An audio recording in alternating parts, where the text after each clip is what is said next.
Demography is destiny. Unfortunately, birth rates are declining, marriage rates are declining as well, divorce rates are up, and I think it's because of fiat currencies. But of course, there are different elements that are playing into it, which I'll talk about in the latter part of this video. And I'll also talk about how you can protect your finances and that of your family, because this is going to affect the economy. But before we get into it, please hit the like button, subscribe as well. Let's get into it. So, demography is destiny. It was originally said by Auguste Comte, who is a French philosopher and sociologist.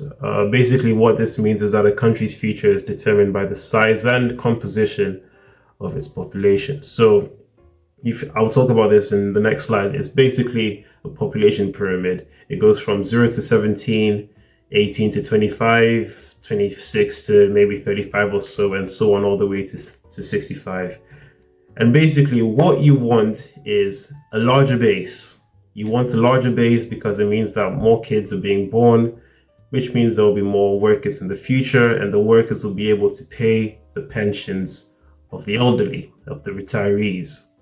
If this doesn't happen, unfortunately, the system becomes unstable, which is what's happening in real life at the moment. So the youthful population, as you can see on the top left, is the ideal scenario. Like I said, this is a growing population. This is where the kids are thriving, kids are learning, kids are contributing to the economy. I say kids, it's mainly kids who then grow up to be the young adults. So how they fund the pensions is that they are taxed. Their income is taxed, and in the UK it's called national insurance. In the US, I believe it's called social security. And every country has this system. And the pension that they're paying into their pension funds is actually what's being used to sustain the existing pensioners. It's a Ponzi scheme, essentially. And what happens to Ponzi schemes when there's no more money coming in? It capsizes, it topples, it ends. It's not good. It's not looking good, guys. So, what's the forecast?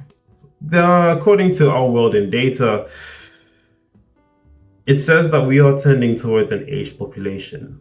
Fewer births are happening, and life expectancy is extending, especially in the Western countries, because of advancements in the healthcare industry. Fortunately, people are living longer, but unfortunately, people are not having kids. People are not having kids. I'll come to why in just a second. As you can see, the top of the pyramid is widening, meaning there's going to be more and more pensioners, more and more old people to support. And this cannot be sustained if there aren't enough young people, if there aren't enough people in the workforce. And there's a whole other issue when it comes to AI, because AI is going to displace so many people in the workforce. AI doesn't pay tax. So there's going to be less revenue for the government and less revenue coming into pension funds. It's a crap storm, if I can use the term. Now, I'm trying to keep it PG, but it's not looking good. It's not looking good. And in terms of the economy, I've taken this chart from Raoul Powell in his Everything Code video. Shout out to him. He did a phenomenal job. I think it was about 2 hours worth of just data, hard data and evidence showing what's coming up next. So in this chart, I'll just explain what it is really quickly. So what this chart is telling us is that as labor force participation rate decreases, the US government debt as a percentage of GDP increases. Remember, the axis on the right is inverted, so going down is actually increasing. You can see it is tending downwards. There are fewer and fewer people in the labor force, which is why AI is coming in to supplement them. For the moment, it's supplementing, but I do think a couple years from now, I mean, it's already happening really, it will end up replacing so many jobs, mainly administrative jobs, jobs that can be repeated. It's coming. It's already here. And the government's going to have to print to make the difference. This is why the debt to GDP is increasing. They have to print to make the difference, because remember, government is only funded in 2 ways: taxes and borrowing. They do not create any money. So if taxes are dropping because people aren't working as much, they aren't collecting as much tax, so they have to print, they have to borrow to make the difference. What does this mean for the existing currency? Well, it means that the existing currency is going to be diluted. Unfortunately, it means that it's going to be devalued. The existing dollars, the existing pounds, existing euros, or whatever currency you're currently holding is going to be devalued. It is a certainty. It is going to happen. Which is why I made the previous video, don't save in cash, do not hold cash. It is going to be devalued. Your purchasing power is going to be stolen. I'll talk about what you can do to protect yourself in just a bit. So if I just backtrack a little bit, referring to my part 2 of WTF happened in 1971, how fiat currencies affect male and female dynamics. You'll remember this slide. I've literally lifted it from that PowerPoint. So you can see fertility rates, birth rates are decreasing, and it decreased massively after 1971. So what happened in 1971? As a quick history, President Nixon, at the time the US president, decided to take the dollar off the gold standard. You could no longer exchange your dollars for gold. Basically, the dollar then became backed by nothing, became backed by the public faith. And then as a result, because all the currencies at the time, and currently to be fair, were pegged to the dollar, all currencies around the world at the same time became fiat currencies. They were backed by nothing, which is why they can now print to infinity, because they don't have to exchange it for gold. So yeah, Western countries are struggling because the fertility rate, the replacement rate is 2.1 kids per woman. Unfortunately, in lots of Western countries, this is well below that mark. Japan is 1.37, UK is 1.76, US is 1.79, South Korea is 1.08. If it can be allowed to be a bit hyperbolic here, it is an extinction event. Babies are not being born as often. The West is under threat. The population decline is going to be a serious issue in years to come. It's just not being talked about at the moment because, I mean, they don't want to spark any concern, because if people really understood a lot of this, they will start taking a lot of their money out of the stock market, pensions, and probably buying gold. So we're going to look really quickly at this chart from our World in Data. It's a chart of fertility rate, births per woman, going from 1950 to today. So you'll see exactly what I mean about what happened in 1971. So roughly it is about 5 births. And then once 1971 comes along, it craps the bed. That's when Nixon went off the gold standard. I'll play it once more. As you can see, hovers right about 5 births, and then trends steadily downwards to the point where it is now 2.3 births. This is global, by the way. 2.3 births per woman. Remember, the replacement rate is 2.1, so the world is teetering right on the edge. Looking at the map, so this is global once again. Same chart, same data, but it shows how it changes for different countries. You can see lots of countries are in teal, about 5 to 7 births. And then as time goes on, especially Western countries, it tends towards 1 to 2 births per woman. These economies are going to struggle. We're now seeing the yields, basically yields are the interest rate that bonds pay you. The yields for many of these governments are skyrocketing, meaning debt is going to be more expensive, which is then going to impact the stock market, impacting bonds, impacting the pensions. It's not looking good, guys. It's just not looking good. America, Europe, China. Look at China, man. Pray for China. They're down to 1.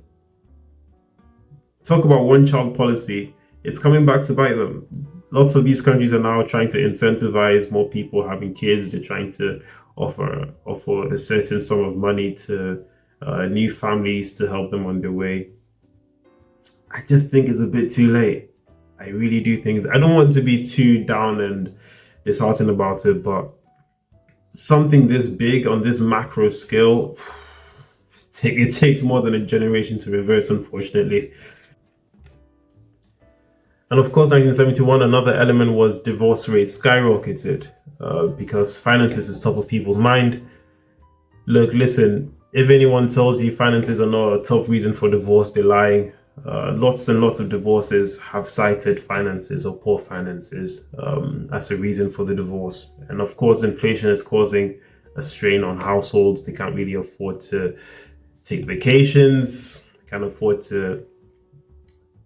can't really afford to live the life that they want to live. So people aren't coupling up as much. They pretty much think, well, what's the point? Can't afford a house, so how can I bring a child into this world? It's really sad. It's really sad, the adverse effects of inflation. And people also believe that, I saw this stat yesterday, it blew my mind. 54% of people believe a partner with debt is a reason to divorce or to consider divorce.